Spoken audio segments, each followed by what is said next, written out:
Hi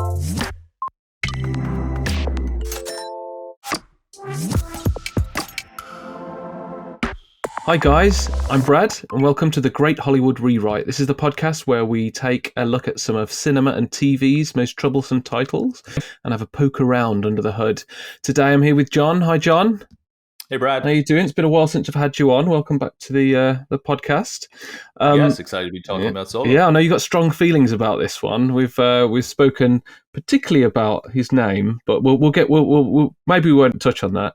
But before we start to navigate our way through an asteroid belt of over-the-top origin nuggets, why don't you check out our website at thescriptdepartment.net. We've got loads of good stuff on there. There's writing tips. There are projects from our international raft of screenwriters. You can find us on all the good social media places, all the good places where you get your podcasts.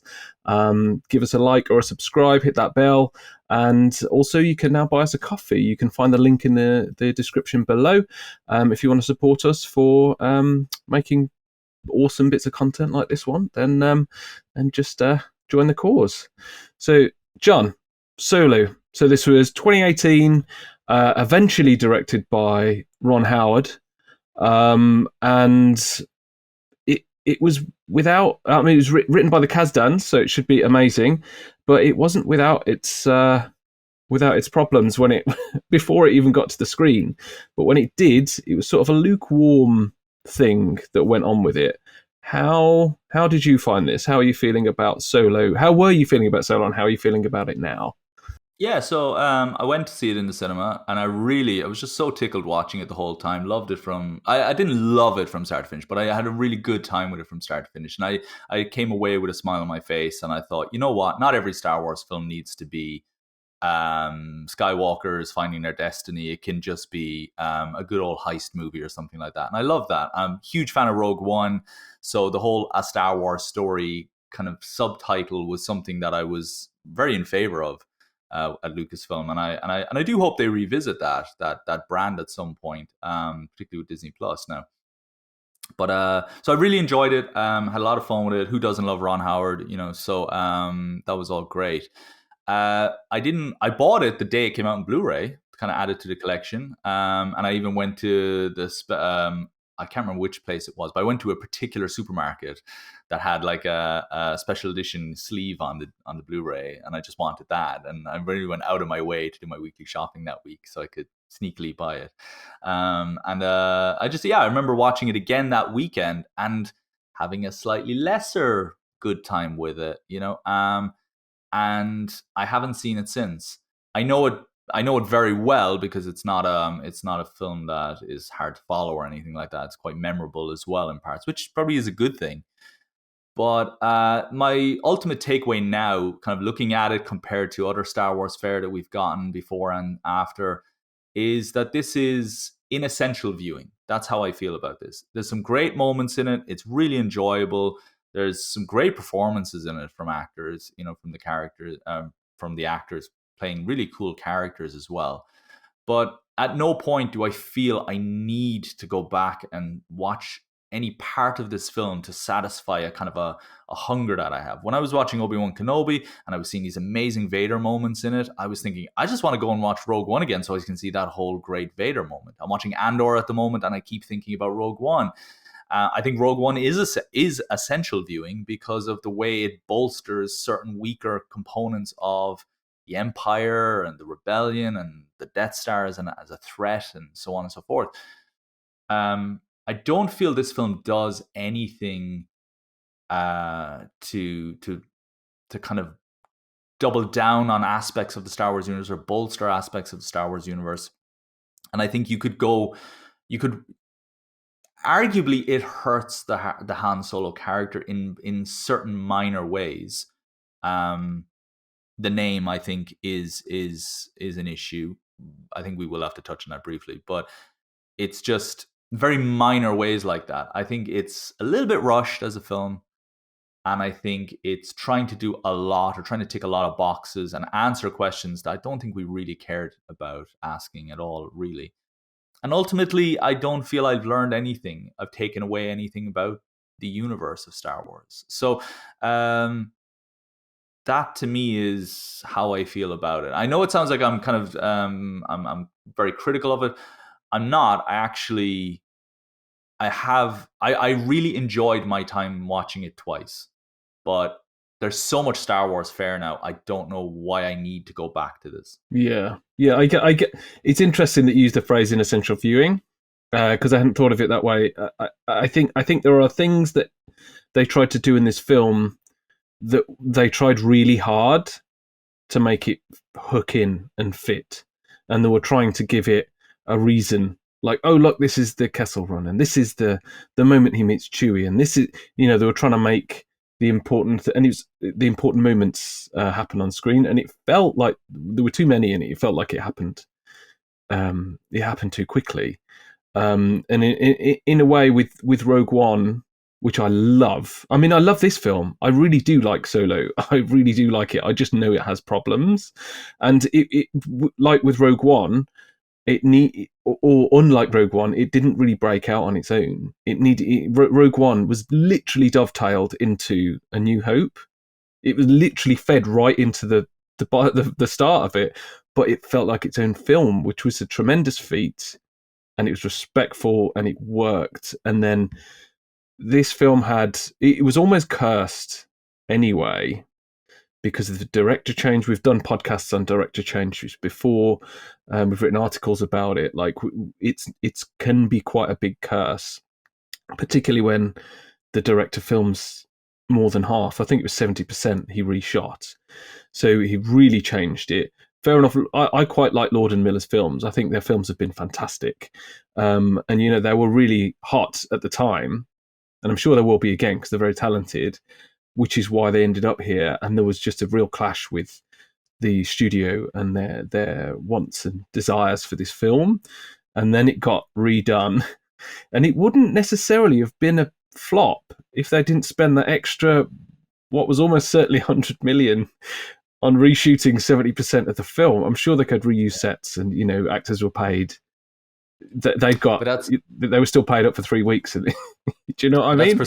that's precisely why you need to really double down and start really making this essential. If you're going to spend that much money, you need to put in, a few scenes in there where you're like, wow, I have to watch this again if I ever want, if tie this film into someone else's journey in the Star Wars universe as well, very loosely, just so that like Rogue One felt like it was part of Vader's journey as well, because he failed to stop them from getting the plans, and now he's even more driven at the beginning of A New Hope.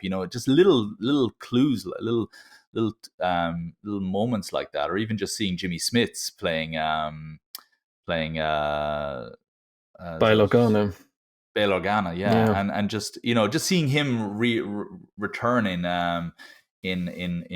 Rogue One, just it creates these connections more than just the name of a character. It feels like we're continuing a cause, or we're continuing some, and I just think you could have maybe used a bigger name to lure us into the world of Han Solo or something, but it just, it didn't feel like I needed. Now I will say, look, I really, like you, I enjoy lots of moments in this film, and I think we could talk about different scenes in this, and we could have such a great time chatting about them because we both enjoy them really well.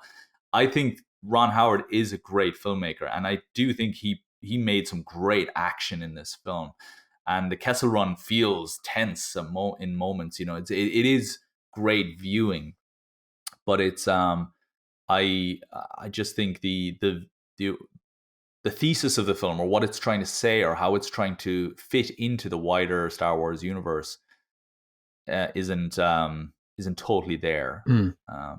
So that's there's only so far you can push the envelope on a franchise that is so well respected, and there are so many threads to it, and it is so established.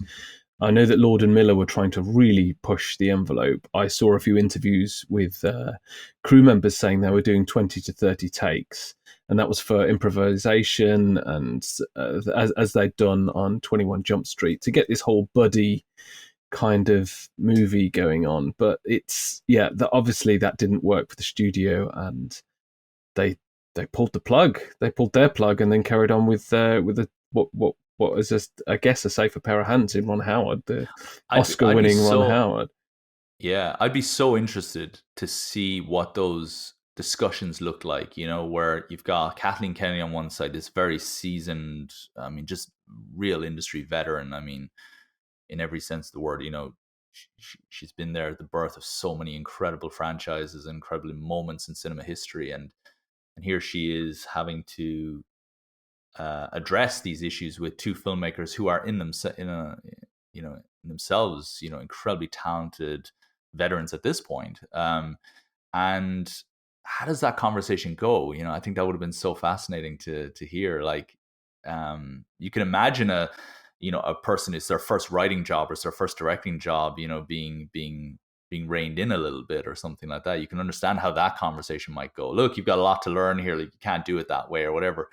But how does that happen when you've got such experienced, and it's the two of them as well. So it's, there's a very powerful force coming to the table as well. It's not just one shy director or something that can be told what to do. I think that would have been a fascinating. God, it wouldn't have been fun, would it? No, it would not have been fun. I know. I know plenty. I've been canned. I know plenty of people have been canned, and it's just like everyone. It happens to everyone at some point for various reasons, but to be on such a massive stage for it to happen on is just like, it must have been hard. Like, that must have been a big foot. Can you imagine getting that job? You are directing Star Wars and you've got a relative level of carte blanche on what you can do, and then you get sacked. it's got to be a hard fall. Because the Game of Thrones producers as well, or directors, or I can't remember exactly what they're specific, the execs on Game of Thrones anyway, the creators of it, they got their own Star Wars franchise after Game of Thrones ended, but then they lost that very quickly. And Rian Johnson was supposed to get his trilogy, and that went out the window. And everybody started. And I wonder how much of it was distortion from the industry, and how much of it was actually like just a change in direction that we need to move in. And maybe like Lord and Miller were signed up because there was going to be a trilogy of solo films or something like that, or because it felt like they needed a more than one movie to do this justice. Well, Alden Ehrenreich was signed up for 3. Yeah, he was signed up for 2 more after this one. But yeah, I mean, there's the whole Last Jedi being released 6 months before, and all. It just felt tense, and I'm sure there was a load of other issues other than the script. But being the script department, we'll see if we can come up with a few suggestions for the script. I've got a few talking points. I'll rattle through those, and then we'll go back over them. So the first one is again, we've already touched on this. It's really hooked in to the previous Star Wars films. So particularly the original trilogy, and it. In the way that A New Hope found its place, even though it was, like I say, it was dovetailed into A New Hope, it found its place. It had its own characters, it had its own story, it had its own almost tone. It was a very different film. Solo felt like it was almost floundering to belong. So it was picking bits of the lore of Solo and Star Wars and making them happen in this film, and it almost felt like a identity crisis for the film. The second one is there's a lot of coincidence in this film. So again, reading a screenplay with coincidence is it's easy to go, it's lazy writing, but we know that this thing was rewritten and changed and chopped. So it's not necessarily lazy writing, but it's rife with coincidence. So for example, Kira, who he leaves on the planet at the beginning, just happens to be working for the guy who is his first sort of employer when he leaves the army, like the first job of the whole galaxy, the first job his girlfriend is attached to. And then again, with Maul running Crimson Dawn, so that Kira is then working for the guy who's been hobbled by a man that Solo will meet in 10 years in a bar that changes his life. And it's like, what? No, like that's it. These are intergalactic, they're interplanetary travel, like society. It's not just like a whole globe of billions of people. It's hundreds of billions of people across so many planets and star systems. And yeah, it's just that just in this one job, all of those things happen. So for me, there was far too much coincidence packed into such a small amount of time. Um, I think you got very close to ranting there. sorry, No, no, it's fine. It's fine. I'm usually the one doing the when I ranting. go back over my own work and I find coincidence in the script, I feel like self-flagellating. I'm like, "Get stop! What are you doing? You can't write that much coincidence in there." Anyway, so coincidence is one. So there's a bit of an issue with tension. It's sort of one of these prequel problems that the characters in it, the main characters in it, are all characters from the saga, and they're basically immortal in this. In this film, those characters are immortal. They can never die because we know they're in later films. So I think there's a bit of an issue with the survival aspect. The tension feels a little bit artificial at times. Another point is there is far too much going on. As we said in the intro, they've crammed in loads of bits of lore about Solo's history and stuff. Yes, it's an origin story, but we don't have to do every single bit that we know about him. So if we reel them off, we've got the escape from Corellia, the love story, the war, first meetings of like lifetime friends, the heist, the Kessel Run, Crimson Dawn. Like some of these things could have just been a film of their own. Like they felt so intense. Like we could have just done one film on them achieving the Kessel Run and why they did it, or just the heist. You know, there was a lot here, and if it was signed up for a trilogy, why not save some for the next films? And then the last point is the relationships with Chewie and Lando felt a bit rushed. So it was great to see them all meet for the first time and how they met, but it was really in the space of a couple of days, right, or a week or something. So he meets them all very, very, very quickly. And again, a bit of a coincidence that these are a couple of the guys that he's going to know for the rest of his life. And it just felt a bit rushed. It almost cheapened the relationship. And I don't, I'm sure we've got a massive time jump in there at one point, which is 3 years. We could have used that to help develop the relationships. There's loads of stuff that could have been done with that, but it just went really quick. And I guess there's him getting named. Should we talk about that, or should we just say we'll remove it? Because no, very quickly. If you have to decide how he gets his name, then Han Solo should be the one who decides his own name. I mean, isn't this the whole point of him finding his own path in life? And would Han Solo from A New Hope ever keep a name that was given to him by the evil empire? No. I just don't buy that for a second. And also, I love how they're explaining that these types of strange names that Lucas is very good at creating, actually, I have to say, that they also have meanings to them. Like I always thought it's a bit silly that you can't see the twist of Darth Vader. I mean, I always said, was it the Europeans must have known that Darth Vader was Luke's father, because Vader and father and all that. And I think it's I can't remember what language it is, but Vader means father. Apparently, I don't know. I've been told that anyway. And apparently, they worked that into the novel for Revenge of the Sith, because in the novelization of Revenge of the Sith, and again, I could be wrong on this one. You go find out what language it's Dutch. It's Dutch. Dutch, yeah. Okay. Father. That's how. Yeah. Yeah, and so clearly, Lucas is, being clever with these, or maybe not being very subtle with these names, but they've started to explain what the names mean. And Solo, yeah, we get why he's called Solo, but you don't have to explain that in the movie. I just in the Revenge of the Sith novelization, apparently the reason Emperor Palpatine calls him Darth Vader is because he looked into his future and saw that Vader's children would have had some connection to the dark side or something like that, or that it would be a source of it would influence the galaxy in some way, and he assumed it would be a positive thing for him, and so he called him Darth Vader then, or something. And apparently that's the explanation. Wow. I don't think that's in the film, but yeah, it just really surely you must know that you are depriving this character of any agency if he spends the rest of his life using a name that was given to him by I entity that he would despise at did every we even level. need the? Did we? No, we Why did he didn't. need to be given a name? Like, can he He just can just that be not just Han be his Solo. name? No Yeah, one else yeah, had an exactly. issue. That's it. Yeah. Yeah, Nobody ever asks what does Darth Vader mean or what does Count Dooku or was it Darth Tyrannus mean? Like nobody ever asks what these names mean in Star Wars.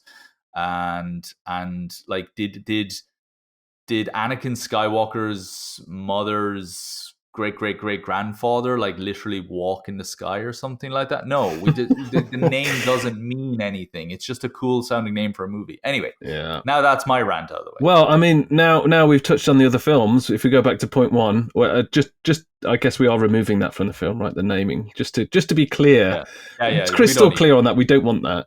Okay. The first point was how hooked in this is to the original films. So we've got the Kessel Run, we've got the card game, we've got it just feels like we've got him meeting Chewie, we've got him meeting Lando, we've got so many little historical hooks in this film that feel like they're nodding towards the original trilogy, even down to the I forget the character's name with the multiple arms in the that Jon Favreau plays in the he's the pilot and he says he wants to open a bar somewhere warm. So he wants to open the bar somewhere Rio warm, not too. Durant. That's it. He wants to open a bar somewhere warm, not too warm. It's like Tatooine, okay. And it's like there's loads of little stuff. I like little Easter eggs and stuff like that, but because they this is an origin story, I think they went. I don't know. What do you think? Do you think they went over the top on some of it? Yes, because what you're doing is you're depriving the explanation. You're depriving Empire Strikes Back of those great moments when you lost her fair and square. Remember, like okay, my imagination is now imagining a great card game between the two of them, where something goes, there was some shenanigans, and then he walked away with the Falcon. All we needed was Solo to say, God, I love that ship. You just need him to be really jealous about that ship through the film, because and say, I'll get, trying to make an offer on it or something like that, and just. And that's it. We didn't need to see him win it. He could have said, "Hey, I'll give it back to you. Don't worry," or something like that. And that might even tied into Return of the Jedi, where he has to give the Falcon to Lando, and Lando's like, "Don't worry, I'll give her back to you. It's fine." And it's like, "Oh, we've been here before." There's so many ways in which you could have enhanced what we saw in the original trilogy instead of just repeating the kind of things we already inferred from the original trilogy. And the idea of him, like he's meeting Lando, that's fine. I think we kind of expected that. I don't know actually if we needed his relationship with Chewie to be all that fleshed out. I think that could have actually been something where it was more earned. Mm. I find it like Wookiees don't seem to be very trusting in A New Hope. Yes. Or they seem to, and yet he seems to just. I know Han rescued Chewie. Also, that I don't like the idea that Chewie is treated like a wounded dog or something in this, where it's like a stray that's been cast out or that's just been chained up in the corner, and that Han takes him in. I prefer the idea that actually Chewie is earning the respect or Han is earning the respect of Chewie, and Chewie is like doing something for him, and they need each other to survive or something. Like I would have liked to see Chewie just break out on his own. Yeah, I mean, it's weird that he's not a Rancor. He's not a Rancor. They've got him in a pit, like to fight people. I guess that's he's just in prison basically, but he's in there and they get enjoyment out of him fighting others. But he's from a civilized society of warriors. Like, why not put him on the front line? I never understood that. It's like, no, we'll just keep him in this cage. We won't utilize this tremendous strength of this man. Well, it's not a man, but this character, this beast. But that's the whole point. He's not really a beast. He looks like a beast, but he's got emotions. He's a galaxy class starfighter or a starfighter pilot. Like he helped blow up the Death Star. He helped 2 Death Stars, whatever. I don't know. Did he? No, he didn't. He would have helped to blow up the Death Star on Yeah, around his 200th birthday. yeah. Like that's, Like, there's a lot to say about and it was that. nothing to him and Yeah. Han to do that So either. Like, this is how good these people are, and it isn't totally explored in a way that's helpful to the that contributes to the movies. It feels like it's repeating. Remember, he had a blaster in A New Hope. Let's see him get this blaster here. Remember, he had, and it's so these aren't those for me, questions anybody asks. those hooks are too much. Those make it like, okay, we get it. It says it's a Star Wars story. We know what's happening. But what you're saying about the card game, for example. So of course it's nice to have some reference to something like that, but subtly suggest it's going to happen. You don't have to see it. So you can take a lot softer hand. It is an origin story, so we want to see something. We see the Death Star plans in A New Hope. In Rogue One before we get to A New Hope. But it's not all about there's the whole politics of it and the crew forging together and how they get to the planet, and it's not just about that one thing. And yes, we kind of get towards it at the end, but we have a double fake on the card game in this film. We think he's going to win it, then he doesn't, then he wins it at the end, and he just feels like we could have, like you say, we could have had a suggestion towards the fact that he's going to play him for this ship at some point. Yeah, yeah, and have him lose because that'll be unexpected because you think, oh, I thought this was where he'd win, and then have it, contriving a reason why he can get the Falcon later, but he doesn't own it. It's just, I'll give this back to you. And maybe Chewie is saying something like, should we bring this back to Lando now? And he's like, I think we can hold on to it for another while, and the implication can be, did he ever actually give it back to Lando, or something? I don't know. You could have fun with that. But, the Kessel Run as well bothered me. I enjoyed the sequence itself, but I think I had this thing built up in my head that it was this, just the most incredible thing I would ever see in Star Wars ever. And I don't feel I got that, only because I think my expectations were too high. I don't think it was anything to do with Ron Howard. But I remember there being a little bit disappointment in my mind that this wasn't all just something he made up. Like, I always thought, wouldn't it be great if there was no Kessel Run? It's just a myth that Han Solo spread about himself because it was good for business. Like, I made the Kessel Run, and everyone's like, did you hear he made the Kessel Run? I could imagine Jabba the Hutt going, yeah, the Kessel Run, yeah. And Boba Fett going, what the hell is the Kessel Run? I've been all over this galaxy. What the hell is the Kessel Run? I could imagine something really funny like that happening remember in Captain Marvel, where we learn how Samuel Jackson got the scar on his eye, how he lost his eye. And I know some people didn't like that, but I laughed so hard watching that. I thought that was so great because it spoke to the ego and the arrogance and the kind of the fragility, not arrogance, the fragility of Samuel Jackson's character. What's his name? Fury, of Nick Fury's kind of personality, that he had to come up with some big tough guy answer for how he got that scar. No, it was a cat. It was an alien cat, and I thought that was so funny. And I really wanted there to be some kind of thing where, Han, you are full of shit, where we could just have a really good laugh with it. And what we got was great. Don't get me wrong. We got a great It was spectacular. I love that scene. I think it was great. But I think because is every character in there a legacy character? And it's like, they're going to get out of, they're getting out of here. They're definitely getting, it was spectacular. Like, I love that scene, but it's like, they're going to survive. We know they're going to survive. Like, there's an inherent writing problem in the Kessel Run scene, though, and that is, there is no measurement of space. If you ever remember back to that, no measurement of speed. There's no point of reference for speed in Star Wars. Like, yes, they're talking about like speeds and hyperspeed and all that kind of stuff. But for us as a viewer, unless those blue lines start appearing on camera, we don't know if they're getting faster or not, really. I mean, the sound of the engine, yes, but it's not like, we're swerving around car. Like, we don't drive those vehicles, so it's hard for us to get any real point of reference about how difficult what they're doing is or anything like that. And when he's saying, I made the Kessel Run in this whatever, and we're seeing him going through this destination that Mando could have done in or that could have looked like a destination in the Mandalorian.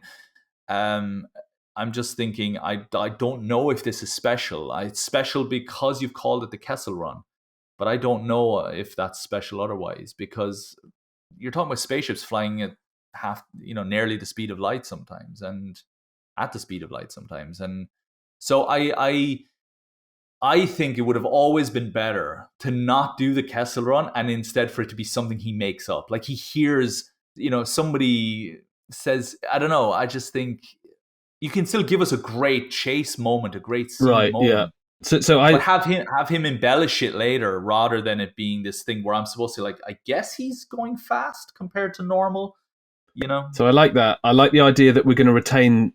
I like the idea of retaining some mystery around the roguish stories about him, because that was so fun. Like whenever he says I made the Kessel Run in, what is it, however many parsecs it is, like whenever he says that again in the original film, I'm like, oh, he could be, you know, he could be just bragging. It could be a little story about him that he likes to tell. Like, so I like the idea that we keep a mystery. Maybe the audience don't know if he's lying about it. Maybe they don't know. Maybe it is implicit that he might be making it up, but it might be real. Yeah. So Imagine if, when Obi-Wan says, you've never heard of the Millennium Falcon. Should I have?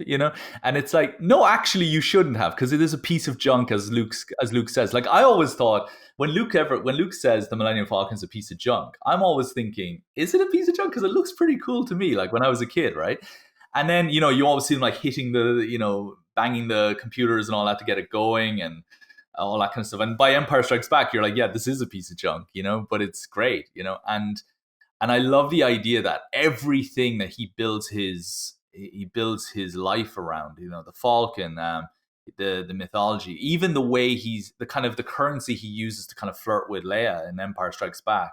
You kind of feel like, I'm the guy who made the Kessel Run. Like, he's leaning against the wall. He's probably said to her about the Kessel Run like 10 times. yeah. And she's like, oh, I'm so sick of hearing about the Kessel Run. I just think you could have added an immense amount of added humor to A New Hope, Empire Strikes Back, Return of the Jedi by just playing with Lando and the Falcon and what we think the Kessel Run is in just a more clever way than just literally spelling out what we already knew. We might Yeah. not have known what the Kessel Run looked like, but we knew that it was fast flying, and that's what we got. We got fast flying, but we always get fast flying. In fact, I would argue him evading Star Destroyers in Empire Strikes Back and doing his whole like flying back towards the Star Destroyer and so on is more demonstrative of his skills than what we got in Solo. So that's my big issue. Sorry, now that's my big rant, but sorry. You got it out now, John. Is that you're good? That's good. It's good to get these things out. So another option, we got the Kessel Run, because we want to keep some mystery around it. If we are going into a trilogy here, we could end on a cliffhanger. They could be going into the Kessel Run in the last scene of this film for whatever reason. They've finished, they've done, they've beat the big bad, whoever it is, him and Chewie and maybe Lando, maybe they're a crew briefly. They have another job, and it's like, where are we going? Oh, we're going to the Kessel system. Yeah, Lightspeed. And it's like, okay, we might get to see it next time, kind of thing. Why not save it for the next film, but you can still have it in this film, at least the suggestion towards it, because we don't know. We don't know if any of this is true, if any of this is stories that he's made up. Even if we need to see it, like, of course, it was a spectacular scene, but it felt like they crammed in a lot of, like, here's Chewie, here's Lando, here's the Kessel Run, here's that blaster that that he has. Here's, he shoots first. There was a lot of that going on. So I think to keep the mystery is probably a good rule of thumb on the original series, the original trilogy Easter eggs here. So that, I guess, that sort of leads us into the script, where there's a lot of coincidence, about he's meeting both Lando and Chewie in a matter of days, and he's going to know them for the rest of his life. We've got Kira working for the guy that he's employed to steal from. No, he's employed to steal for. as in Voss, and it's there's a lot of stuff that happens here that's coincidental. How do you feel about the sort of plot points and how they, I they knit I together? don't mind coincidence in Star Wars. It's one of those things. It's kind of it's part of the DNA of Star Wars. I think. Yeah, I'm a firm believer. You get one coincidence in any movie, and if you play your cards right as a screenwriter with that coincidence, it can really help engage the audience and connect the audience to that character. Oh, look what happened! Like that could have happened to me. Like this kind of a twist of fate or something like that. Early on, that could have happened to me. Okay, I can understand what they're going through now or something. But the idea of it being, yeah, I guess it is a lot. I never really thought of it as being a lot. Like I never even made the connection actually that that Maul and Obi-Wan will both orbit Han Solo's kind of futures. Um, but yeah, I'm not totally. It doesn't keep me awake at night thinking about these coincidences. So I'm more interested, I guess, to hear what you might have. What So it feels like because they're trying to get a lot of things in here that are supposed to be in a fantasy sci-fi or a space adventure film, that they have to fall on coincidence. I mean, the idea that he has to have a love interest in this film is a little bit in the way that he does. It's very classic. There's a trope going on there, which is very Star Wars. That she turns out to be this sort of femme fatale. There is a very gendered nature to some of the approaches that they have to characters in Star Wars, which we're starting to get away from now. But it's been there for so long that we then have this. They're cramming in. It feels like they're cramming in a love interest here to, I don't know, to add a bit more conflict in the script for his dramatic thread to be boosted, because he's not only in the pocket of this guy, but that guy has also got his girl. So for that, maybe it's a timeline issue because it happens so quickly. So he meets Woody Harrelson, Beckett. They escape from the, he deserts the Empire because he's been sent to the army for being insubordinate, which we don't get to see any of that either. He's sent to the front lines. He meets Beckett, deserts straight into a heist. That heist is it goes wrong. They've lost the what's the fuel they're trying to get? I forget. They've lost the precious fuel. Quadrillion. Yeah, I'm just going to quadrillion. make it up. I'm going to make up a word there. That's a number, isn't it? I know, yeah. So the bazillions. The heist goes wrong. They have to go to Voss and tell him. And of all the people in the whole universe, she's working for him. And it's like what? Yeah, I know. That felt a little bit. Well, I think the easy fix for that is that she needs to recruit somebody. Like, well, Woody Harrelson, you screwed up the job. We need somebody else. And then Kira says, I know somebody. I don't know how that, obviously you'd have to do some serious rewrites on that one. But I think her recruiting Solo and him taking it on, because even though every fiber of his being knows this is a bad idea, he takes it on because it's a chance to be close to Kira again. Like that could work. I think that would be a very simple solution to the idea of the coincidence happening, because it's recruitment, not bumping into each other. But then I also feel like that might rush the way in which he gets into the villain or the way he gets into the quest as well. I do like the idea that it's I'm in the Empire. I meet these guys who are undercover. I end up working with them, and then they bring me to the big bad, who's now going to open up my career as a smuggler. Yeah, I don't. That the steps of that make a little bit more sense. But yeah, like you say, the Kira coincidence then is it feels like very on the nose. I mean, I don't dislike the idea that the guy he's then up against also he's also the employer of his old flame. Years have passed. It's an old flame, but to have it happen so quickly feels a bit like, oh, hang on a minute. Like that's real. That's a real big coincidence in this entire galaxy that happened. So I mentioned the time jump in the intro. It feels like it's not used well. Yes, it gets us from Corellia to wherever the battle is they're in. Great. But do we really need the Corellia scenes at the start? I don't know if we do.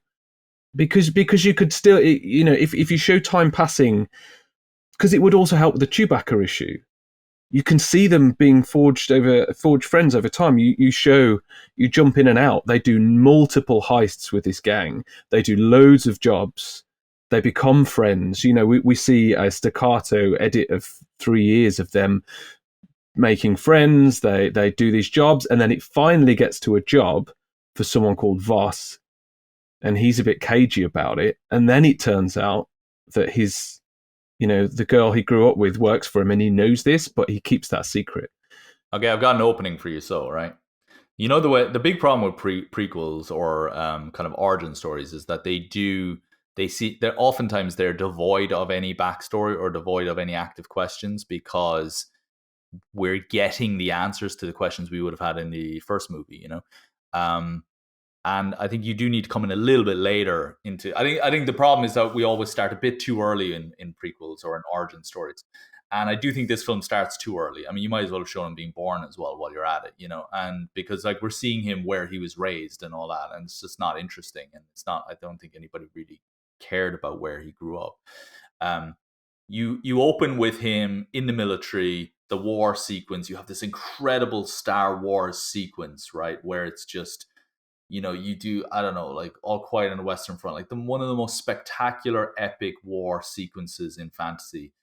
And you could do it, and Ron Howard could pull it off, and it wouldn't affect. I don't know if it'd be affecting the budget all that much, because they've already spent an extra $100 million on fixing it, and all that. So you go all out for this incredible spectacle, and you have it be like almost like the gladiator battle at the beginning. Just you don't have a protagonist kind of charging into battle. It's just it's solo, and you could have I don't know, you could have Kira in there as a soldier as well, who knows. But the idea is that he gets away, he gets recruited by Beckett, like same way that we see, and then you cut to a montage credit sequence like what you would have got in X-Men Origins Wolverine, which I always think is one of the best X-Men sequences. It just happens to be in the worst X-Men movie.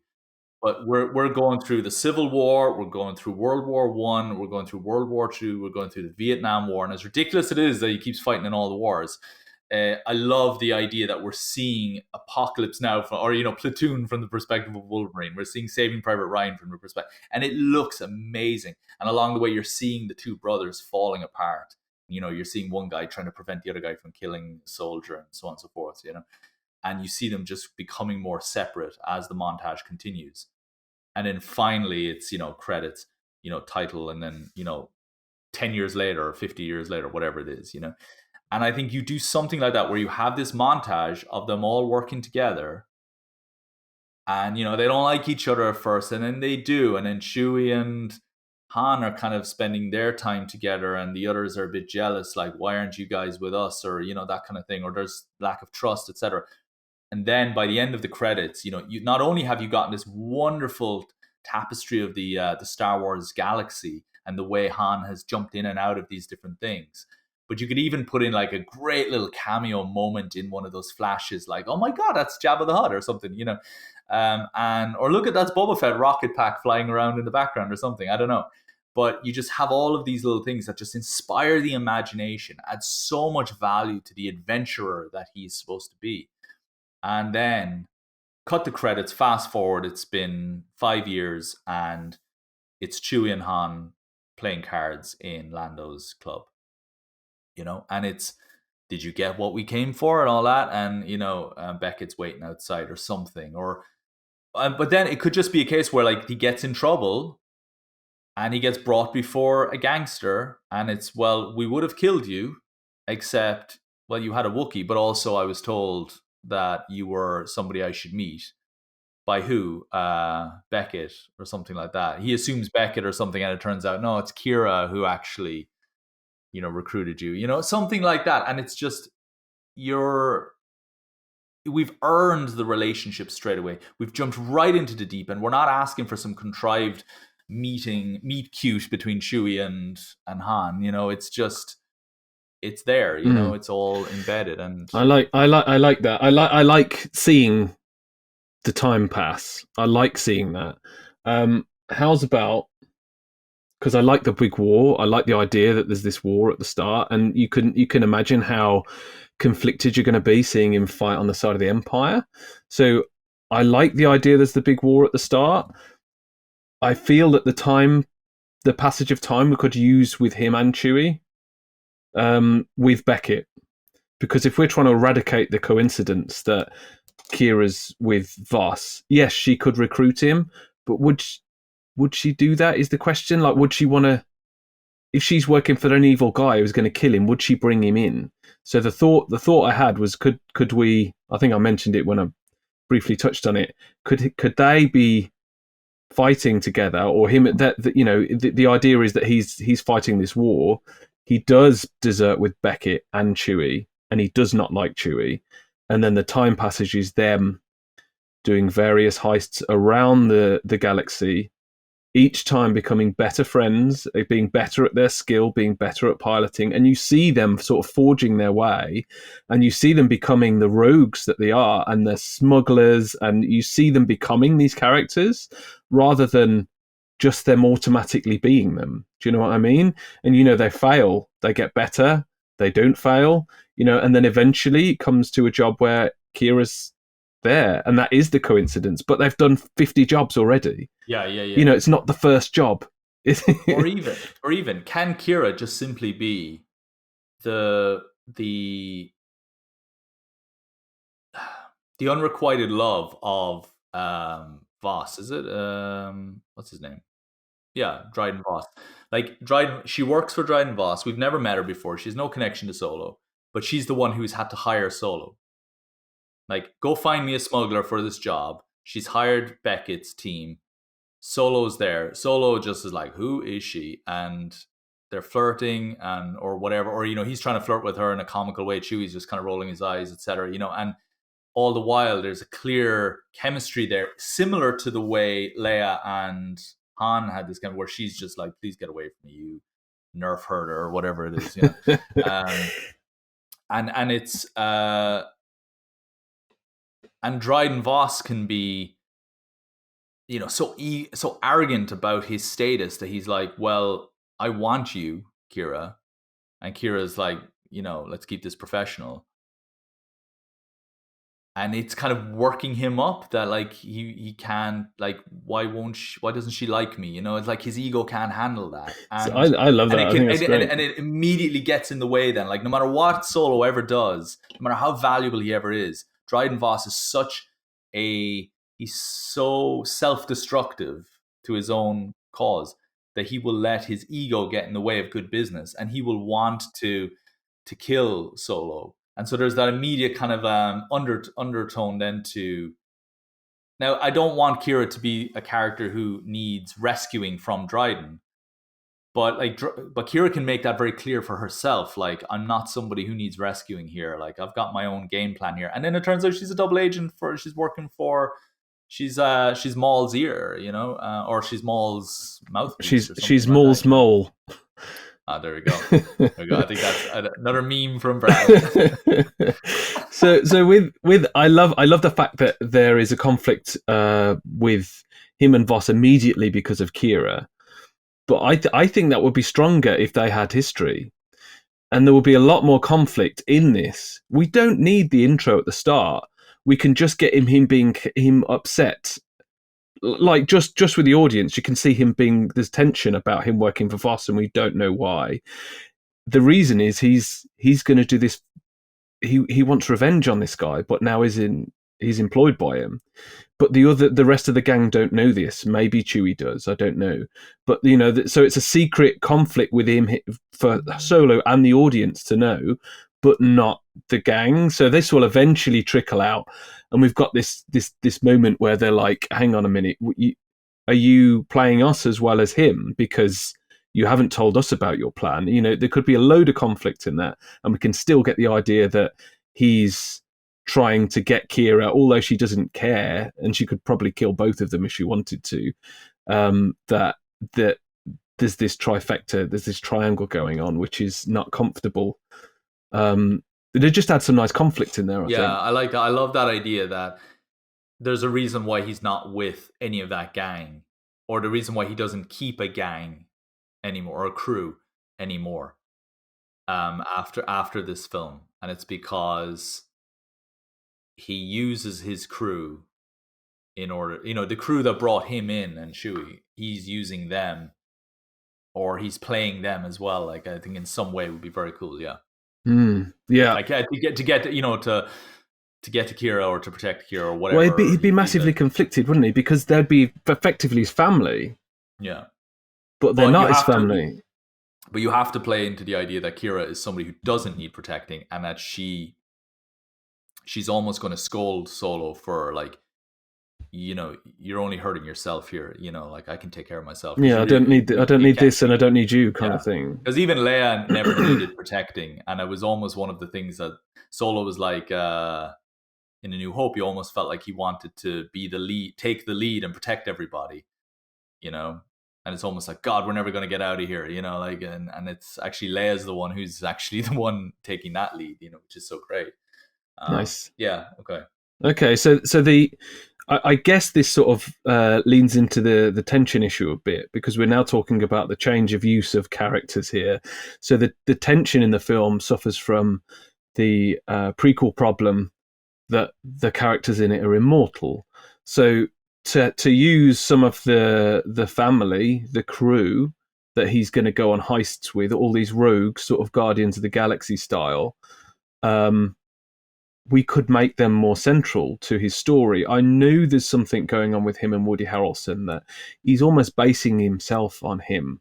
He could become him if he doesn't keep a hold of his sort of ethical shoestrings. He could become Beckett. But I don't know. Would it be more interesting if Val was that character? So Beckett could be in it or not, but because I quite like him. But if Val, Tandawai Newton, because I think that would have a whole other thing. There'd be a mother thing going on. There'd be the idea that he's then possibly going to give his mother up to get back at this guy. Like, and I think because we're changing Kira as well, we're probably without a strong female sort of character in the first act of this film. So that why couldn't Val be the leader of this gang, and she's the one that influences him going forwards? I do think Val is grossly underused in this, because Tandawai Newton is if you ever watch Westworld, she is the best thing in that show. I mean, there's some great characters in that show, but she is, every time you think this is the best character in Westworld or whatever, the Maeve character comes into the scene, and it's just, she's incredible. She's the greatest. And I do think Tandawai Newton is one of the finest actors, probably one of my favorite actors, I think, now, after watching Westworld in particular. Incredible. And isn't she like the first one to get killed in of the crew? Yeah, in the heist. I mean, which was unexpected, but unexpected for sure. But I could have done more with it. I think her role in that seemed to be that she was the love interest for Beckett, so that we felt sorry for Beckett more than feeling sorry for Val, if that makes sense. Because they were in a relationship, weren't they, in that film? The two characters, yeah. So I do feel that, making her the leader, making her a really like strong leader character would have been fantastic. And you know what? I would have even gone further. These are undercover Imperial operatives. Like, they're not operatives, but they're, they've put on a few uniforms, and they're, infiltrating a gang, or infiltrating a military unit. I would have had it be a case where Val was like a proper Imperial commander, suit and the hat and the everything you see in Andor and in Obi-Wan Kenobi and so on. And I would have had her be like a legitimate undercover, or not even undercover, but just like she's found a way to make some money on the side here. She's got this crew that does work, and she can get found out and she can get killed if you wanted to. But leaning into the presence that Thandwe Newton brings to the role, that any role that she steps into, I think would have been fantastic. Yeah, I like her in that role. We don't know much about her until she's dead. Really, she's gone very quickly. But I think to sort of get around the prequel problem of being, concerned about characters' deaths, is to really bring that group of ragtag, hustlers to the core of it. Keep them in it. So we're like Rogue One, like Guardians of the Galaxy, like Serenity, the Firefly film. Like just there is have these guys as a hook in there, because they're not in the rest of the saga.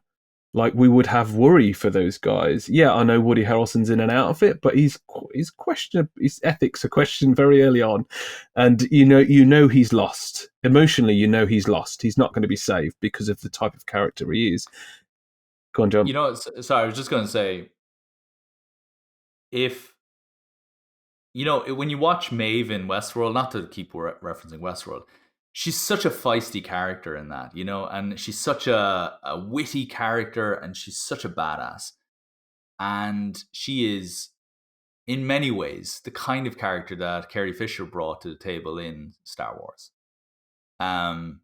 They're not a million miles removed from each other, actually, in terms of their confidence and their just the way they kick ass and everything is just incredible. Like, their kind of leadership role that they bring to the table and everything.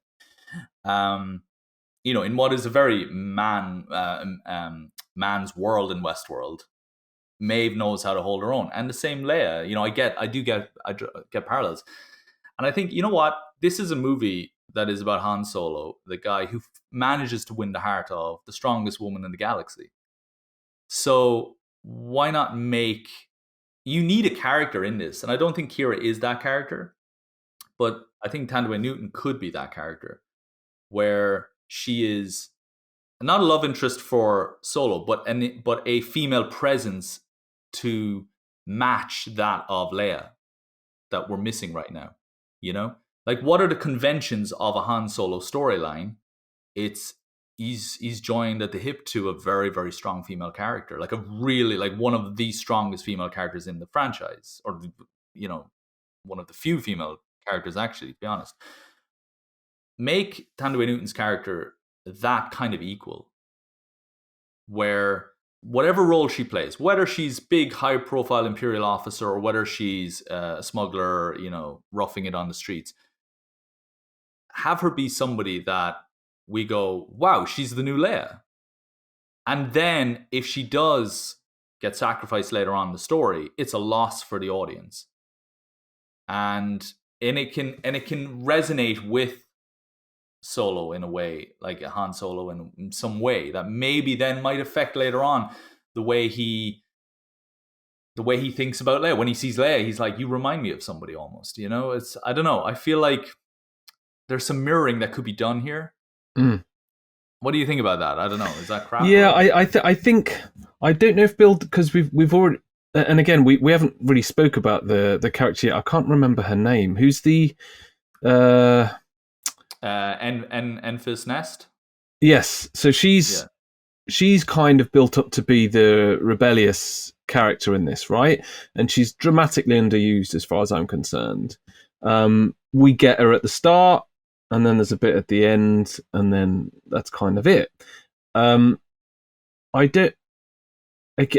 I think it's going to be tough to try and build in the idea that he is part of the rebellion before he gets there. That bit really jarred with me, because I know he walks away from it, but the idea that he's been nearly dragged into it before, for me, it feels like when he gets there in A New Hope, he's a bit like, what you guys up to, kind of thing. He doesn't show any interest in it or any sort of like knowledge about that kind of lifestyle. So it feels a bit unusual that she might be a rebel. Maybe she just hates the Empire. I would merge the two characters. I would merge Val and her together, because the only other time really that Enfys Nest makes a big appearance is during that raid. And so you could do a whole thing where Val has to leave for a moment, and she gets herself out of that scene for a moment, and then when she's back, there's some danger, or like she's on the radio and you just hear her panicking and you hear the radio cut out and you're like, no, Val. And then it turns out she's the masked leader later on, and it's, well, Beckett, sorry, but I need to look out for my people here, or I need to look out for my rebellion or something. And then you've got that really like leadership character that is, I don't know, I feel like we really need that kind of you need somebody that, and it doesn't have to be even a female character, but it just has to be a leader that would affect Solo in some way, that he will then not want to be part of a rebellion later on. Like, because he's like, guys, I'm in it for myself. I'm just here to get paid and I'm out, like in A New Hope. And you kind of almost want, like, I've played your game before, Leia. It's just, I played it with a person called Val, whoever that is, or Enfys Nest, whoever that is. But I think the mask throws us off with Enfys Nest. It makes us think this is going to be somebody important. And then she takes the mask off and it's this person we haven't seen before. And it's she's fine, but it's just like, as a character, but it's just, who are you? I mean, what's the big reveal for? Why are you wearing a mask at all? For us, for the audience. So I think making her somebody we will have known in the story already. So there's like a Robin Hood nature to that character, right? So what if Val, who's the head of this crew of smugglers and thieves, has a mysterious benefactor that gives them the jobs, and they're always heists, often from Imperial heists. They're stealing from the Empire, and they always give half to the benefactor as the payment. But in fact, what she's doing, it's heists for the rebellion, the fledgling rebellion. She is. And they're often like, why are we giving half of it away? We should just take it. And she's, sometimes things are more important than lining your own pockets kind of thing. And maybe they don't find out until the end. Maybe Han, maybe they're supposed to be stealing from Voss. Maybe they're stealing from Voss. And that's, so Han in the middle of this wants to screw over Voss more than just stealing his stuff. He wants to kill him. He wants to try and get Kira back. Like that's his extra motivation in this. He screws up the heist. Maybe Val gets killed, and she says, this wasn't what you think. This is for the rebellion. This is not. Is it a learning curve for Han in this world that you can't just be a rogue? Yeah, I like that. Yeah. I think that'd be great. I think it would give more use to this really great actor, like this really wonderful actor who just has so much screen presence and just feels underused in this film. And I think it would expand her character to be more than just a crew member. And it would, and I just think it would speak so much, as you just described, to Han's learning. This is a guy who should be street smart, but he's not galaxy smart, and that could be the point of her character. Yes, yeah, absolutely. So I think that fits quite well. I think as we're going through, we are nibbling away at these talking points. We've gone through almost all of them. And I think we're going to end up presenting ourselves with a few third act problems which we're going to have to hash out. So we've already started to thin this thing out. So saying there was too many things in there at the start, like we've already started to thin it out. We've got rid of the Corellia thing. The love story's not as central. Like that's just that is a coincidence that it happens to be someone that he hates and someone that he loves in the same place. Um, we smoothed out the first meetings of him and Chewie. We haven't yet got to Lando, which I think is the next thing we need to try and figure out. The whole thing's going to be about a heist. The Kessel Run will be a suggestion or a cliffhanger at the end, and then Crimson Dawn. I guess that's still there. I guess they're trying to jack the I Crimson like Dawn, aren't they? I Which have no makes it, problem. Yeah, I have no problem with that, yeah. and it helps grow the universe a little bit, which I think a film like this should do. And yeah, I have a suggestion for how the climax of this film should go. If we're trying to stay a little bit similar to what's already happening, but anyway, we'll get to that. So how I think we're nearly there actually. How do we get to Lando in this film? So we're going to start off in the war. They're going to desert. They're going to become smugglers and thieves for a time period which we'll see pass, and they'll forge themselves as these rogues that we know. Their friendship will grow, him and Chewie, and they'll become a family with this this crew. She's basically working for the rebellion, and every heist they do, they give a huge amount of it away. And she doesn't really tell the crew because she doesn't necessarily, the rebellion isn't a thing yet, really. And then where does Lando? So they get assigned to rip off the Crimson Dawn, which gives us the conflict for Han and Kira. And then where do we get Lando if we So need him?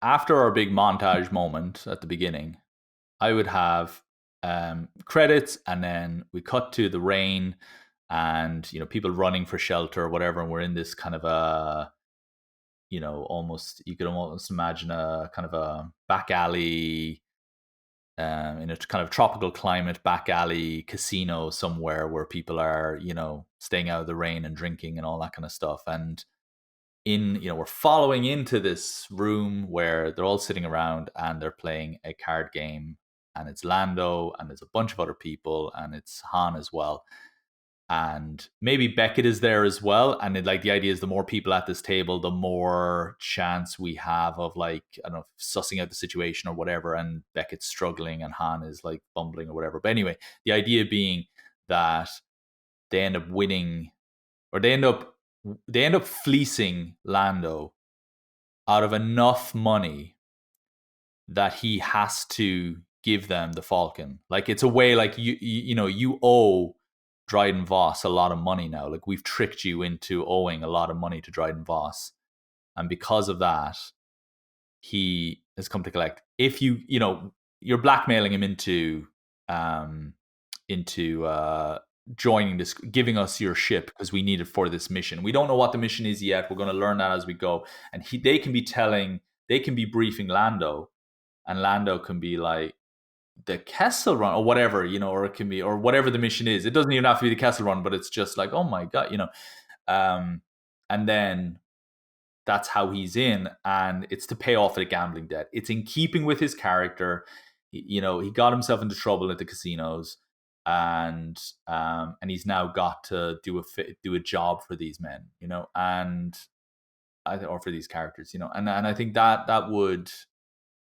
Something like that is a simple way of getting him in, and then you can build a friendship. We already have a friendship between Chewie and Han because we've established that in the montage, and the rest of the movie then can be a friendship between Lando and Han, and it can be almost built around the idea of these are the two young rookies. Lando isn't used to being held at gunpoint, or something like that, and Han isn't used to these kind of heists, maybe, or maybe he's done a few jobs, obviously, in our montage, but maybe things are getting really heavy now because it's Crimson Dawn. This is a big one. And so you could almost have Lando and Han developing a sort of we're the expendable assets here. That, right? And Han is, yeah, I know, and we need to, and they can be working together. I think that could be the way of dealing with that. I like that we're still going to meet it. The way the speed they met him at and how they met him felt coincidental, but if they're purposely there to employ him, which I guess was sort of leaned upon in this this thread. But if they're actually, how's about this? How's about they're in the rogues port, wherever it is, that's, all the cool people are there being roguish and gambling and all that. They get their next job, so they're at port, they're getting refueled, they get their next job, and they're ready to go, but they lose their ship. So through whatever it is, do Han and Chewie mess up? Have they left something explosive on the ship from their last thing? Is there a really ridiculous thing that happens and they lose their ship, and then they have to find someone? Well, that could be the last thing. That can be the last thing we see in the montage. Yeah. Sure. So they get to the point where they're at they're there. They're where all the rogues are anyway, because that's where they go to the rogues port, whatever we're going to call it, Rogueville. No, that's rubbish. We won't call it that. If they go there, they lose their ship. And then they have to employ Lando. They need a big ship, and the idea that they're going to steal this really expensive fuel is enough. Say, look, we're going to steal this. This is the plan. We've got an in. We can give you 10%. And he's like, wow, that's a lot. And then because then we can see him playing cards, but we don't get the card game between them yet. We might never see that. We might just get the suggestions towards it. The idea that he loves the ship. We can keep leaning on that. Oh my God, I love this ship. Don't touch her. That kind of thing. We can sew in the idea that Han just really wants it. He wants this ship. He's going to get it at some point. But we can just gently sew that in, and then Lando is part of the crew for this episode. This heist, and that's how we get Lando in there. So then he's a third party to this heist. So you've got Han is in conflict because he might have to double cross his own space family. I guess he'll have Chewie in with him, but the guys who have dragged him out of a war and give him a home and a roof over his head and taught him how to be, a lot like the Ravagers in Guardians of the Galaxy, he's going to have to double cross them if he ever wants to get Voss back and to get Kira back. And then you've got Lando as a third party in this. So he's not going to be stuck in that conflict. He's going to be external. So he's going to be someone that Han could go to afterwards. He's going to be someone that he might leave with afterwards when all the chips are down and the shit's hit the fan and all that kind of stuff. But what I would imagine? Some sort of showdown near the end where people are like all around in a circle and things are really getting out of hand, and anybody could draw on anybody at any moment. And through some kind of throughout that moment, you just start to see like people just kind of aligning themselves with people. And on one side, you've got Lando, Chewie, and Han, and it's just I don't know how you might do it, or even just midway through the film in some sort of an argument where there's just a clear sense that there's a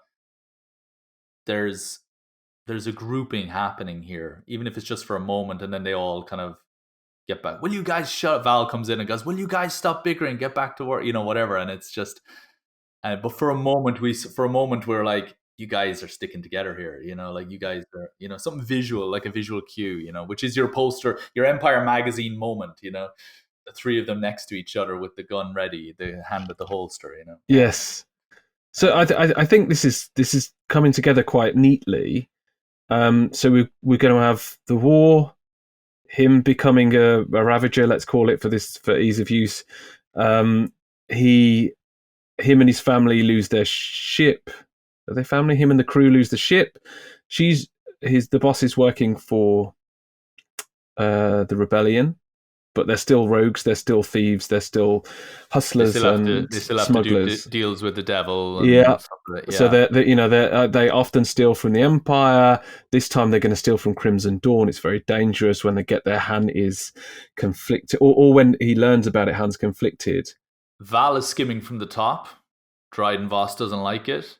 Dryden executes her in front of everybody at a certain point in the movie where it's like, because Kira sees it happen, it's like, oh God, like this could be me next because I'm working for a particular somebody. And it's like immediately there's, it empowers Kira a little bit maybe, or it activates Kira to be more self defensive. Like I think Val has to be out of this movie at a certain point, but Yeah. just not where she is. Not So at the point hadn't we where got to the point though where Voss was another job they were given by their benefactor, which is the rebellion?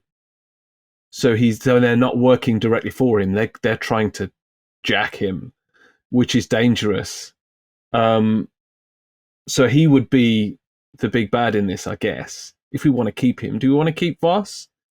I mean, we could just change him for Maul. It might be a bit. well, It might be a bit I overhanded. was going to suggest that, but I do think you need a showdown with the villain at the end, and the showdown becomes a lightsaber thing. And I don't know if that's a good way of going with a movie Yeah, with Han Solo. It needs to be blaster based. yeah, you're right. I think a Um, Jedi. well, Uh, I have a suggestion for how this should end. Right, yeah, go for it. you get it back.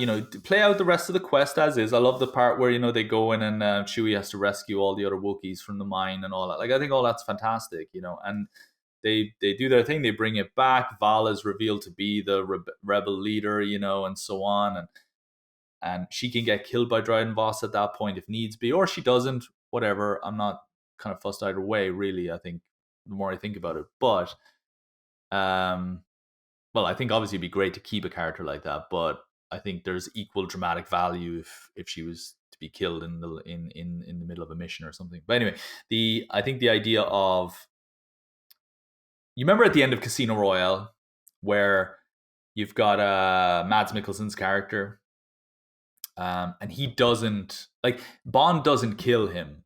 He gets killed by somebody else. He gets killed by a higher authority, right? And because they're cleaning house, and Bond gets away. They let Bond live, And I always loved that. I thought that was so clever that, like, you didn't win this one, Bond.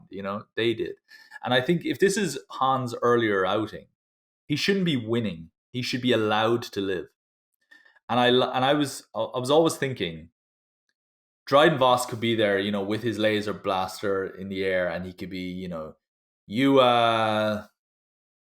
whatever, and he's insulting him. I have no dialogue to and he's lecturing them or whatever, and he's angry and he's like, "Where's the money?" or whatever it is, and he's doing all the same thing. Maybe Val is being like, is there, and she's not gonna, she spits at him or something, or she spits blood on the ground or something. She's not going to tell, typical Maeve fashion, from Westworld, and then you hear a blast, and you just see Dryden Voss fall to the ground.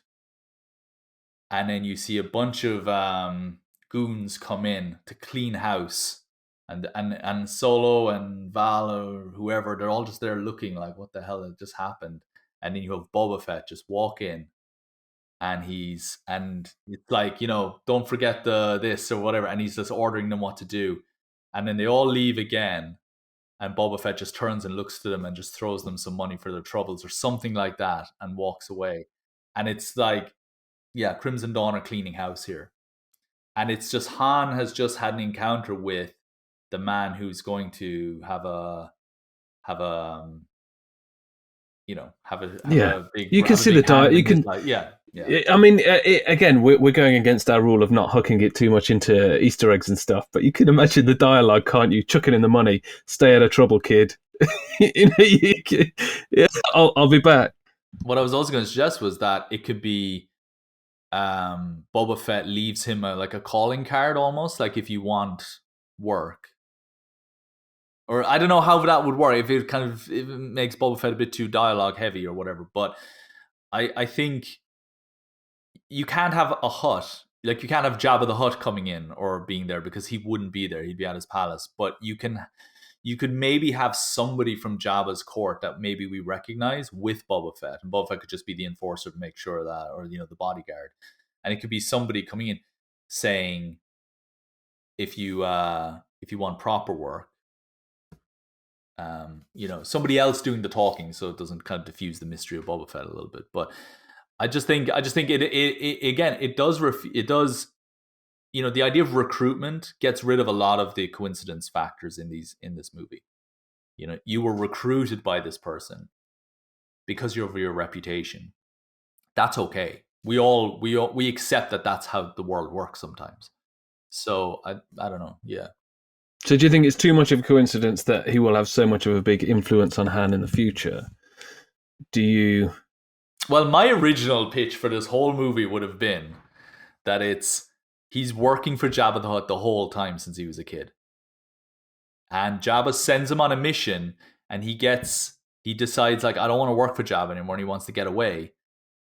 And he ends up joining the military to get away from him. And he ends up changing his name. And then he gets, through one thing or another, he gets back in with Kira, and Kira's got a partner, and the partner is Boba Fett. I wonder if that's what, because it's very the original villain on Corellia is very Jabba the Hutty. I wonder if that was the original script, and then they tweaked it because it wasn't working, or I don't know. I like that. There's the story. Jabba says, "Han, my boy," and it always sounded like he knew Han for a long time. There's the story about I think it was in 2006. Lucas mentioned that he'd got a Han Solo story where it was a 10-year-old Han being raised by Chewie, and I was like, that would have been cool. I think there was a lot of stuff that went on in that era with the first failed Star Wars TV show and all that kind of stuff that didn't go ahead. But that would have been quite an interesting script. But yeah, I quite like the idea that he's. But I would have done the good, the bad, and the ugly. Yeah. So you got Han, Boba Fett, and Lando. Yeah. And that's cool. The three of them, So I like the idea that Val gets killed. Maybe Beckett, true to character as in this one, he double crosses. So the idea is they're there to double cross Beckett. The only person that knows that is Val at this point. Their job is to double cross Beckett and steal the fuel that he sent them to get. Beckett or a boss? So Val. So Beckett is just part of the crew.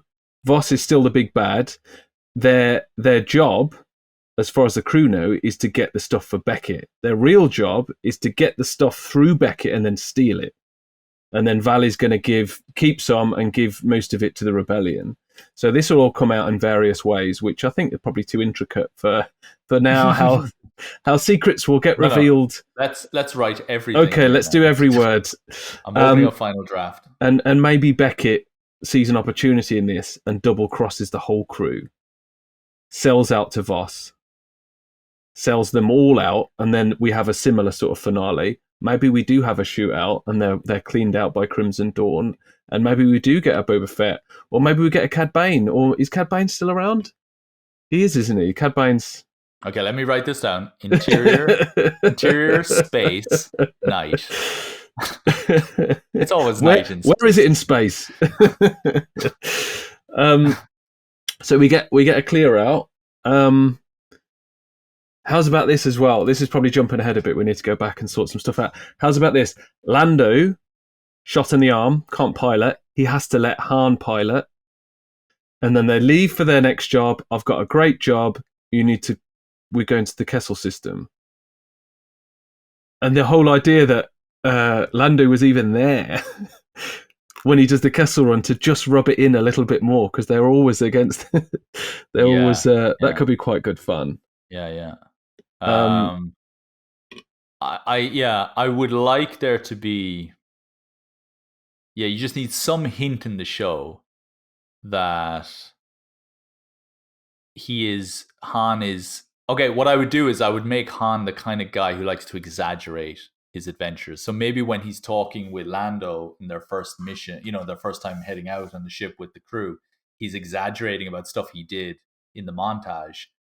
And the crew are like, that's not how it went down. Or even the montage itself could be a bunch of exaggerated experiences. Like, yes, like what we saw was what he wants us to see, because it's a stylized thing. And actually the reality, and at least what it does is it sets up the idea that they're going to do the Kessel Run. And it could be, Lando could be really excited about the idea of Kessel, and Lando can be like, it's not as exciting as you think. And the last line can be something along the lines of, I never let the truth get in the way of a good story, or something like that, or, and something to that kind of effect. And you're or I'll make it interesting, or something like that. Don't worry. That's, some witty line that just makes you think, is he really just pulling the wool over our eyes the whole So time? I like the idea of him completely exaggerating everything because that's just Han Solo, isn't it? So what about in that montage? It'd probably be a lengthy montage. It wouldn't be like a quick cut thing. Every time they do a heist or whatever, he'll go back to a bar or something, and we'll see, and he'll be like, "They were this big, but we know they weren't." Every time, and he's almost creating his own legacy as Han Yeah, Solo. yeah. Um, You know what you do? All right, here's one thing. Here's how you work Boba Fett and all them in at the end. You have Jabba. You keep having him say, "I've done work for Jabba the Hutt," or "I did work for the Hutts." Like that's my CV. Like he's lying about his resume. Like I used to do work out in the Outer Rim. I know how to handle myself. I used to live out in the Outer Rim. I know, and it's like the Hutts, really, and all that. And then at the very end, when Boba Fett comes in and kills Voss, if you want to work, if you ever, I hear you do good work for the Hutts or something like that. And it's just his bullshit has just got him in trouble, yeah, if for you the ever need a rest of his job, life. if you Yeah, ever need a job, kid, and he hands him they yeah. wouldn't have a business card, would they? What would they have? Like a token or something with the, what would they Yeah, have? it'd be something, yeah. But Yeah. uh, If you ever need a job, look us up on Tatooine. Like you'll find us. Yeah. Nice. That's fun. So I just had a thought as well when they find Lando in the bar and they start trying to see if he's the right guy, he's talking up the ship in the yes, yeah, same way that, so it's like, have you never heard of the Millennium Falcon? It's yes, yeah, exactly, you get that duality, and then there's, I think that would be quite sweet, right? So yeah, yeah, yeah, yeah, we yeah. are getting, oh look, it's Star Wars: The New Hope, but it's subtle. And you It's guys, and you're almost like you guys are like brothers, like you don't know it yet, but you guys are like brothers. You're the way you the way you just, you will steal his lines later on when he's not around, kind of thing. Like that's what you do. That's what you do when he's not there. When he thinks Lando isn't in the room, he's saying stuff like maybe he's trying to sweet talk Kira, and he starts using one of Lando's chat up lines, and then Lando is like eavesdropping, or he kind of interrupts them, and he says something to kind of embarrass him. And then later on in A New Hope, when Solo says something, it's like that's what Lando said in Solo. yeah, yeah, yeah, So now and now it's becoming essential viewing because you're understanding why their relationship is that way. Right yeah, now, we're not getting that. We're getting some interesting, like, oh, you rascal, but it's like you don't need that because that was already implied yeah. or inferred from the movies. We're seeing This, his life's informative moments. yeah, yeah, That's exactly. what we And need. That's what we need here. yeah, yeah, you want this to give extra meaning to moments in those other movies, which Rogue One does. Rogue One gives extra meaning to stuff that we get in A New Hope. Revenge of the Obi-Wan Kenobi series gives new meaning to moments from.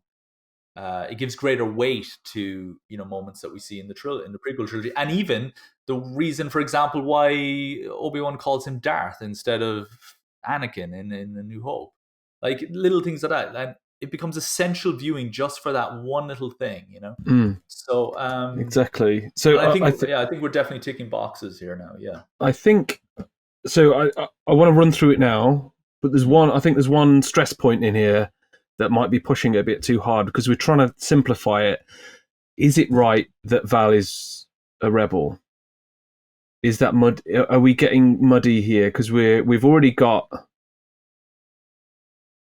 it's too much that he's in the rebellion again. yeah. Is it? Yeah, Does she need to be a rebel? Because look, yes, it does add a nice extra layer to her, but she's already his adoptive mother, and he's already possibly going to have to lie to her in order to get Voss back, and he's going to try and get Kira to come with him, which is, it could completely fuck up the whole mission. it doesn't need to be. I think the idea of her being a more powerful entity in the story is enough, Hmm. and she can be a teacher character, Okay. somebody who is going to impart some wisdom to him that will carry over into the way he behaves later on in other movies, again making it essential viewing to understand. What I would like, I think, is I would like the female characters in this movie to help inform how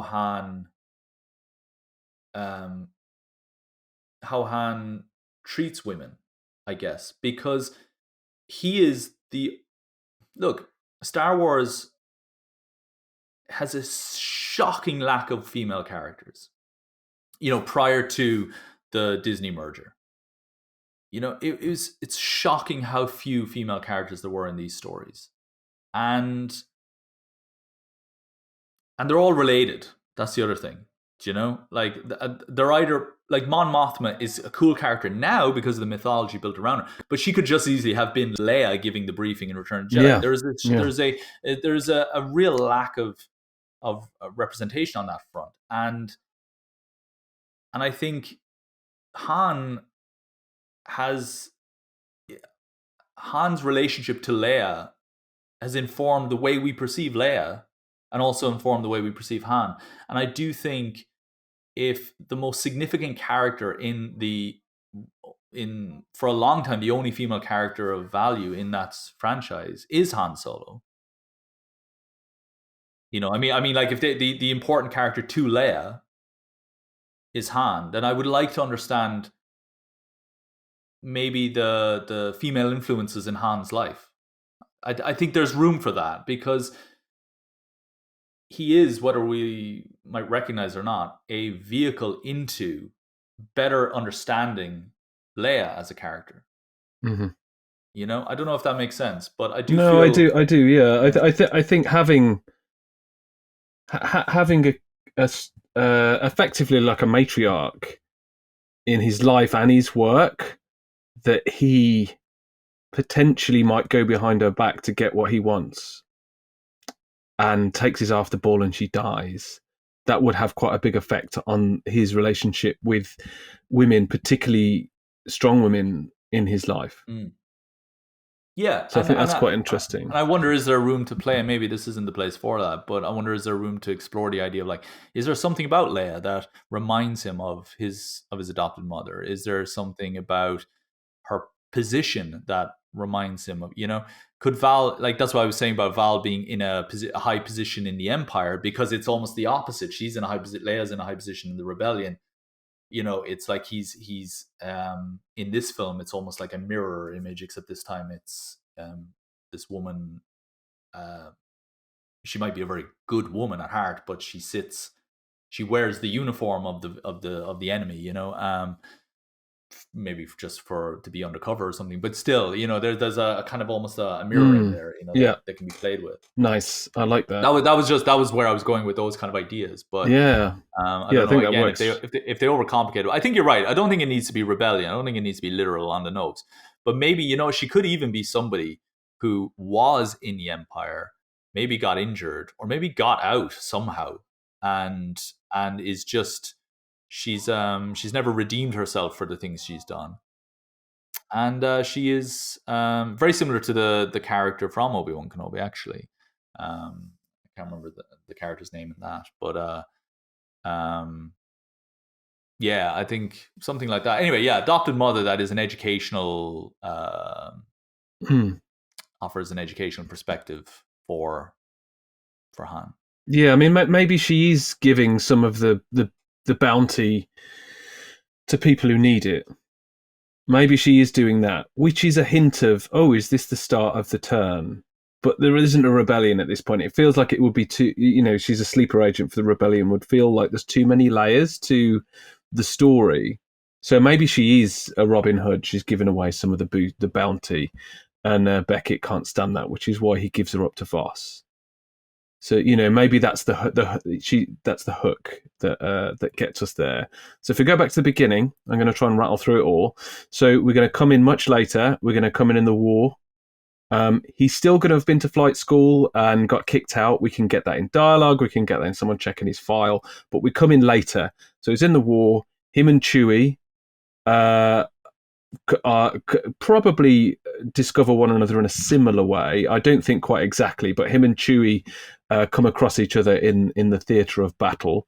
They have a similar experience with the gang. and they get out with the gang. The gang has still got Beckett, still got Voss, still got Rio, and but um, not Voss, sorry, Val, but Val is the leader of this gang. It's not Beckett. Then we go on a journey. They're in the crew. They're part of the crew. We see a number of heists. We see uh, them failing, them learning, them getting better. We see Han sowing his legacy in bars and with other rogues. They were this big, and we got 10 million credits and all that kind of stuff. Eventually, they get to a point where they're going to take on a really big job to steal from Boss. They're going to double cross him. They've been offered work from him to steal the fuel, but they're going to take it. So this is a big job for them. It could be a retirement job, but when they're in the rogue's port, they lose their ship, and they have to, or they get to a rogue's port having lost their ship, and then they have to employ someone else. They come across Lando Calrissian, who is bigging up the Millennium Falcon, much in the way that we see Han doing it in the Cantina bar. They team up. The crew go on the Millennium Falcon. Han falls in love with this Millennium Falcon. He loves it. What we find out is that there's an extra layer in this for Han, that his former love interest, works for the man that they're going to steal from, and he wants to get her out. So this is his own secret to a point. Him and Chewie will probably be in on it, but he doesn't tell his family. So he's running a risk that he's going to mess this up. Now, the crew that he works with, Val runs them. She's sort of a mother figure for him. She teaches him how to be a rogue. She's trying to teach him how to be a better person.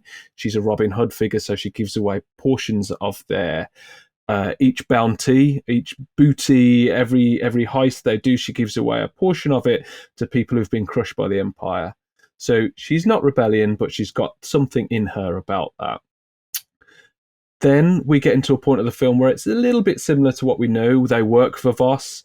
They'll free the Wookiees from the mines and stuff, because that's a nice moment. And at the point they're about to double cross him, Beckett sells them out to work for Voss. We have a showdown. Val gets killed. Lando gets shot in the arm, so he can't fly. But we don't find that out until later. We just know shot in the arm. And when it looks like all is lost, Crimson Dawn sweep in. They wipe out the dregs of whatever's left of Voss's army, and Boba Fett is leading them. He's under the employ of actually, no, it's not Crimson Dawn. It's the Hutts. It's the Hutts. Sorry, the Hutts are fighting the Crimson Dawn. They come in, they wipe them out. He he sees Han on the floor, knows how close they got, and says, "Look, if you ever need a job, we're here we go. You'll find us here." He's obviously talking about Jabba the Hutt. We don't even need to say the words Jabba the Hutt. We don't need to be on the news about it. We knew that he works for Jabba, and yeah, job done there. And then we leave. The crew go their separate way. Han goes with Lando and Chewie. Lando can't fly, so Han finally gets to fly the ship he's in love with, and their job's in Kessel. And then they go into hyperspeed. And one last thing, the people that Val is giving the resources to are, their leader is Enfys Nest. And it could be that she's there. Maybe Han managed to conceal they managed to hide one share of it from Boba Fett and co, and he decides to do the right thing and give it to Enfys Nest on behalf of Val. So what happens to Kira? We haven't got that out yet. What happens to Kira? I think Kira's is she the same? She turns. The same. I think she's the same. Yeah, and I think she will become. She could be the one saying to Maul, "They wiped us out. They wiped us all out," or whatever. Yeah, I have a feeling. I think no matter what, she might always be the weak link in the story, I think. Yeah. I mean, I did think of... I quite like the character, but it feels like she's been plopped in there. So... The complexity... Look, the problem with it is making history, having them have history. If she's just a member of the crew, then it's fine. Or if she's just Trident Voss's Um, can she be Dryden Voss? Or Mm. is that Well, too? what I like the idea they've got history because Yeah. he's got an extra conflict in there, and it could be in his head that it was his fault that they got found out because he was going behind the crew's back. I like that conflict. How we get it in there would be a bit more intricate. There would be, it would be dialogue and it would potentially be clunky, but we would need to be careful about how we did that when we actually write this full script, as we do with all of these shows. We go off and write them, and then we keep them to ourselves. Can I say wonderful pitch, Brad? Wonderful pitch. So, Really, like I don't know how you managed to rattle all that off because I'm lost. it's burnt into my mind now. This is until I see Solo again. This is how I will remember it. I know. No, but I think look, we've crafted something that's a little bit, at the very least, more cleaner, stronger, character driven. That feels like it's more essential viewing now. It's feeding into the dialogue, will feed into the kind of witty back and forth, and so on, will feed into the back and forth between Lando and Han later on in other movies. Relationship with Leia will feel like there's some foundation for why he's attracted to Leia, or what are the kind of qualities that he's found that he likes about Leia, maybe reminiscent from people he's met in a previous life, or even the things that drive him mad about Leia, are also things he's seen. So I feel like we're creating an origin that is befitting the character in ways that are actually interesting, rather than just saying, here's how he got his jacket, here's how he got his gun, which is kind of what we're getting right now. Absolutely. I mean, we're not trying to write an alternate film here. We're trying to adjust the bits we have to be cleaner and to structure them so there might not be as many red herrings that jump out at us. Do we have a Maul cameo? Yes or no? Simple. If we have a Maul cameo, he does not turn on his lightsaber for no reason. Yeah, why does he turn his lightsaber on? He's on a hollow. Like, he just turns it on just to light his face up. But yeah, the equivalent of that is somebody shooting at the ceiling or something like that, isn't it? Yeah, but to light their face up. Yeah. So I liked the Maul cameo. It did feel quite throwaway, weirdly, but I liked it. I'm since we've had Obi-Wan, I'm like, they're a year. Those are like canonically a year apart. He could have been in the. Oh God, he could have been there. But never mind. We got a good show. We got a good show with Obi-Wan. We got a great show. We could have had some Maul in there. Though. That's the.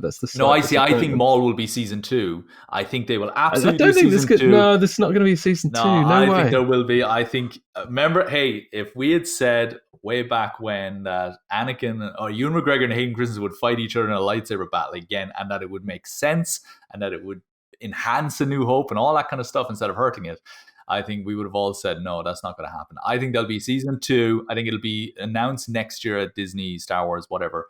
And I think Maul will be the villain of it because Qui-Gon Jinn will be there as well. Okay, we've got like 11 months. What is it? D23, they call it. 11 months. I think that's we'll see. And it'll be a while before we see it, but I think that's what we're going to get. I think we did it. We got a different version of Solo. I think it was probably more streamlined, and it could have potentially been a little bit quicker to the punch in where it was supposed to go. So thanks for your help with that, John. That was a lot of fun. It was exhausting, actually, to be honest. Yeah. Yeah, it was worth the commitment. It was worth the commitment. But so thank you everyone for listening. This has been the Great Hollywood Rewrite with the Script Department. Check out our website, thescriptdepartment.net. Give us a like, give us a subscribe. It all helps us out. Also, if you've got any suggestions of what film or TV show you'd like us to check out or try and have a rewrite of next week, just let us know in the comments or contact us directly. So we'll see you next time. Nice one.